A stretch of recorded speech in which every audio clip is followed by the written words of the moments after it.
Honourable high court of Delhi, इनके सामने एक सूट आया था AstraZeneca AB versus West Coast pharmaceutical works. ये जजमेंट 15 मई 2023 का है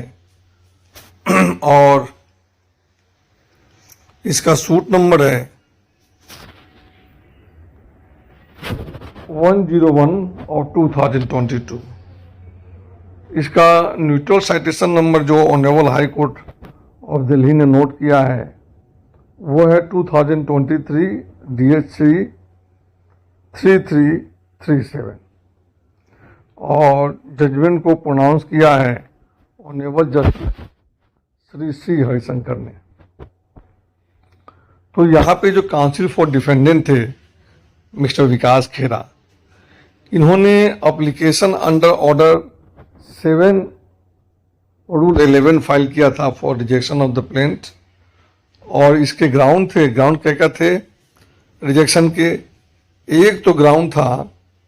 पिक्यूनियरी जुरिस्डिक्शन। अब पिक्यूनियरी जुरिस्डिक्शन का ग्राउंड ये था,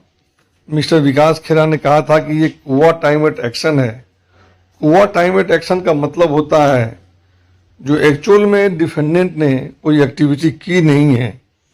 और ये जो एक्टिविटी है on the basis of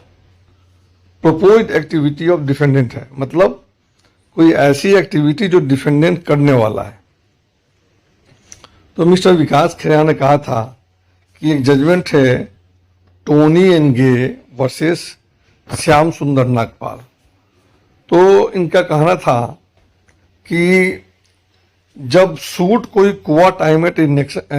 action होता है तो उस परिस्थिति में डैमेज का क्लेम है वो मेंटेनेबल नहीं हो सकता है और इस केस में 2 करोड़ से ज़्यादा का डैमेज क्लेम किया गया था। तो मिस्टर खेरा ने कहा था कि कोई डैमेज क्लेम नहीं किया जा सकता, इस कारण से चूंकि हाई कोर्ट की पिक्यूनियरी जुरिस्डिक्शन 2 करोड़ से ज़्यादा है और ये सूट कोआ टाइमेट इन एक्शन है, इस कारण से ये सूट मेंटेनेबल नहीं हो सकता। ऑनरेबल कोर्ट ने इस ग्राउंड को एक्सेप्ट नहीं किया क्योंकि यह मैटर बिल्कुल इनिशियल स्टेज पे था और प्लेंटिफ ने कहा था as against this present case there is specific allegation that defendant has started manufacture and is already selling. मतलब प्लेंट में लिखा हुआ था कि जो डिफेंडेंट है वो मैन्युफैक्चरिंग करना शुरू कर दिया है और सामान को बेच भी रहा है। तो इस परिस्थिति में कोर्ट ने कहा कि जो टोनी एंड गाई का जजमेंट है जो कि साइटेशन है 2007, आप देखेंगे साइटेशन है 2007 2014 DLT 309। तो कोर्ट ने कहा कि चूंकि डिफेंडेंट ने प्लेंट में लिखा है कि डिफेंडेंट ने माल बेचना शुरू कर दिया है, इस कारण से इस आर्गुमेंट को कि ये कोआ टाइमेट इन एक्शन है और डैमेज 2 करोड़ से ज़्यादा का क्लेम नहीं किया जा सकता, इसको कोर्ट ने नहीं माना। इसके बाद हम देखेंगे कि जो काउंसिल फॉर डिफेंडेंट विकास खेरा थे, इन्होंने टेरिटोरियल जुरिस्डिक्शन का भी मुद्दा उठाया था और कहा था कि जो डिफेंडेंट है ये दिल्ली के बाहर है और प्लेंटिफ स्वीडन में है। यद्यपि प्लेंटिफ का सब ऑर्डिनेट ऑफिस है, फिर भी मिस्टर विकास खेरा ने सेक्शन 20 को इन्वोक किया और कहा कि कोर्ट को जुरिस्डिक्शन नहीं है। तो यहाँ पे जो कोर्ट जो जस्टिस श्री C हरिशंकर थे, उन्होंने इस बात को भी नहीं माना और कहा कि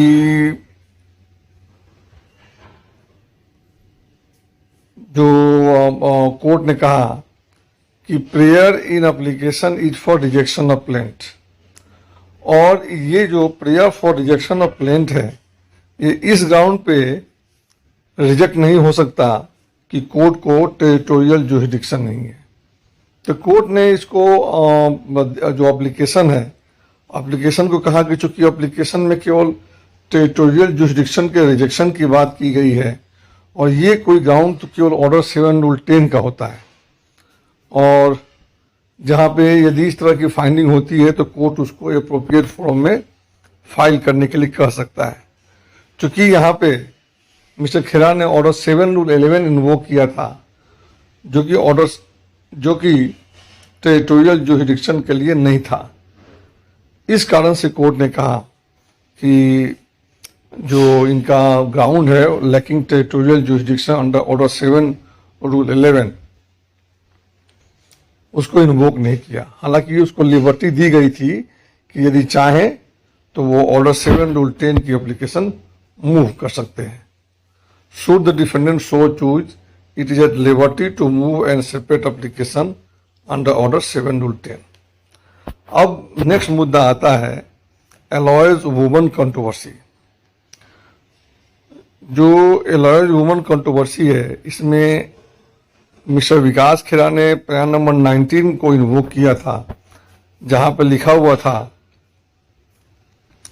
कि यदि कोई पोस्ट ग्रांट ऑपोजिशन फाइल हो गया है पेटेंट में तो उसके डिसाइड होने के बाद ही सूट फॉर इन्फ्रिंजमेंट फाइल किया जा सकता है। जैसे कि आप देखेंगे लिखा हुआ है, यदि हम उसको रिलेवेंट पैरा को पढ़ें तो ऑनरेबल सुप्रीम कोर्ट ने किया है, if and when challenge raised for grant of patent and are disposed of favourably to the advantage of patent holder, the right to hold the patent can then alone be stated to have been crystallized. Likewise, if no notice of opposition is preferred within 1 year of date of publication of patent, the grant would be deemed to have been crystallized. Thus, only on the culmination of procedure contemplated under section 25(2) patent bestows the final approval of patent. मतलब ये कहा था, इस judgement में ये finding दी थी कि जब पोस्ट ग्रांट ऑपोजिशन डिसाइड हो जाता है तभी right to file a suit for patent crystallise होता है। तो इसी को जो विकास खेरा थे इन्वोक कर रहे थे कि चूंकि ऑनरेबल सुप्रीम कोर्ट ने ऐसा कहा है, और आप देखेंगे उन्होंने रिपीट किया है according to mister Khera para 19 of decision in Aloys Wobben clearly holds the right of plaintiff to hold the patent would crystallise only on favourable disposal of grant of opposition file against the defendant against the patent. तो उनका कहना था कि जब post grant opposition decide हो जाता है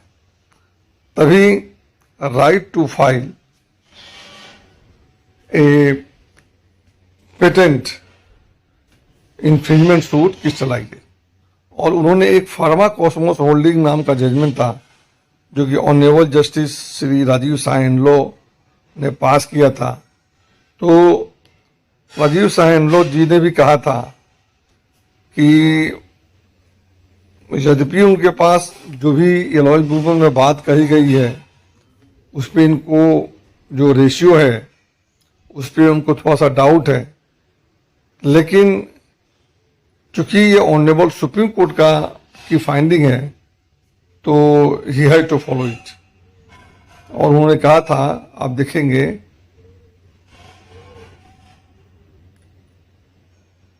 आई may otherwise state that the language of para number 19 of the judgment aforesaid is clear, and even though I have entertained doubts as they aforesaid, but I am bound therewith, and the plaintiff will perhaps to approach the Supreme Court. तो justice एनलो ने कहा था कि यद्यपि supreme court के जो language है para number 19 clear है, लेकिन मैं उस फाइंडिंग को फॉलो करने के लिए बाध्य हूं। तो जहां पे प्लेंटिफ के काउंसिल थे मिस्टर प्रवीण आनंद, उन्होंने कॉन्ट्रारी जजमेंट साइट किया, जहां पे आप देखेंगे कि नोवार्टिस नेटको है और CDC एशिया लिमिटेड, ये 2 जजमेंट हैं जहां पे कॉन्ट्रारी फाइंडिंग दी गई थी। और वहां ऐसा हेल्ड किया गया था कि जब प्री ग्रांट ऑपोजिशन रिजेक्ट हो जाता है तभी right to file patent crystallise हो जाता है। तो इस पे मिस्टर प्रवीण आनंद थे, उन्होंने इसको बैंक अपॉइंट किया था। और मिस्टर खेरा ने एक सर्जी का भी एक जजमेंट था मुंबई हाई कोर्ट का, जिसको इन्वोक किया था। तो यहाँ पे ऑनरेबल जस्टिस श्री हरिशंकर जी ने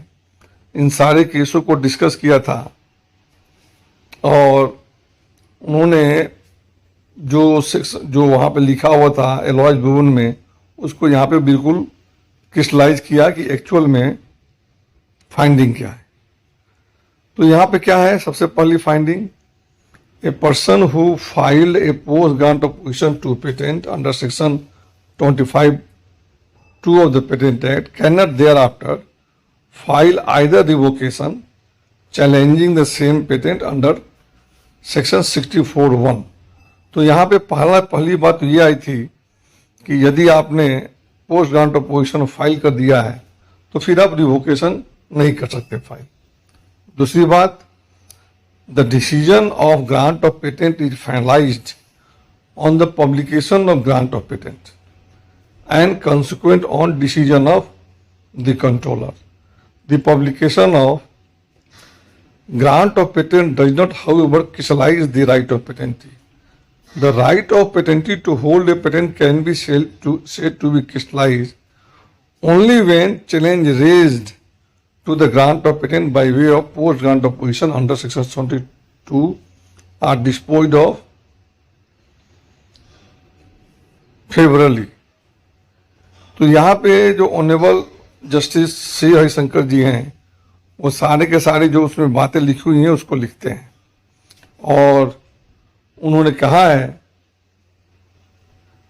कि जो काउंसिल फॉर द प्लेंटिफ है कि mister Praveen Anand in his submission that there is no provision in the patent act which inhibits a patentee to whom a patent has been granted to forthwith sue for patent when he perceives infringement to be taking place. तो उन्होंने कहा है honourable justice Shri Harishankar ji ने कि चूंकि patent act में ऐसा कोई प्रोविजन नहीं है जो पोस्ट ग्रांट ऑपोजिशन के डिसाइड होने तक वेट करने के लिए प्लेंटिफ को बाध्य करे, तो इस बात को ऑनरेबल जस्टिस श्री हरिशंकर ने सही माना। तो ऑनरेबल जस्टिस श्री हरिशंकर जी ने पहले तो फार्माको जजमेंट को डिस्कस किया और वहाँ पे जो ऑनरेबल जस्टिस श्री राजीव शाह एनलो की जो फाइंडिंग थी उनके बारे में कहा कि ये it's no more an expression of reflection. तो यहाँ पे कहा कि जो जस्टिस श्री हरिशंकर हैं उन्होंने कोई कंक्लूसिव जो ऑनरेबल जस्टिस श्री राजीव शाह एनलो हैं उन्होंने कोई कंक्लूसिव फाइंडिंग नहीं दी थी। और बाद में सर्जी का जो मैटर था जो मुंबई हाई कोर्ट का है ऑनरेबल, उसको फॉलो करते हुए वहाँ डिवीजन बेंच का ऑर्डर था तो उसको जस्टिस श्री हरिशंकर जी ने इंटरप्रेट किया और इन सबको इंटरप्रेट करने के बाद उन्होंने ये फाइंडिंग दी कि जो right to file a suit for patent ऐसा नहीं है कि क्रिस्टलाइज तभी होता है जब पोस्ट ग्रांट ऑपोजिशन डिसाइड होता है। तो इस तरीके से ऑनरेबल जस्टिस श्री हरिशंकर ने ये फाइंडिंग दे दी थी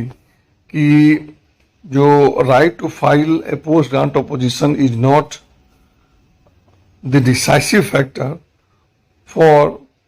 क्रिस्टलाइजिंग the right to file a suit for patent. तो ये थी जजमेंट जहाँ पे ऑनरेबल जस्टिस श्री हरिशंकर जी ने अब तक बहुत सारी कंट्रोवर्सी चली आ रही थी और जिससे कि सीडी ई एशिया के जजमेंट थे, नोवार्टिस के जजमेंट थे, और जो फार्मा कॉस्मोस के जजमेंट थे, और मुंबई हाई कोर्ट का सरजी का जजमेंट था, इन सब चीज़ों को डील करके honourable justice Shri C Harishankar ने ये कहा कि जो right to file suit for patent ये तब क्रिस्टलाइज होता है जब pre grant opposition dispose of हो जाता है इन फेवर ऑफ प्लेंटिफ। और honourable supreme court of India जो एलॉयस वुमन की फाइंडिंग है वो केवल ओबाइटर है, और इस कारण से उन्होंने जो काउंसिल फॉर डिफेंडेंट थे उनके जो आर्गुमेंट थी ऑर्डर 7 रूल 11 की उसको नहीं माना और उस एप्लीकेशन को रिजेक्ट कर दिया। तो ये थी जजमेंट जिसको मैंने डील किया है, जहां पे जस्टिस श्री हरिशंकर ने अब तक फॉग जो भी था regarding the interpretation of Aloys Wobben judgment उसको क्लियर कर दिया।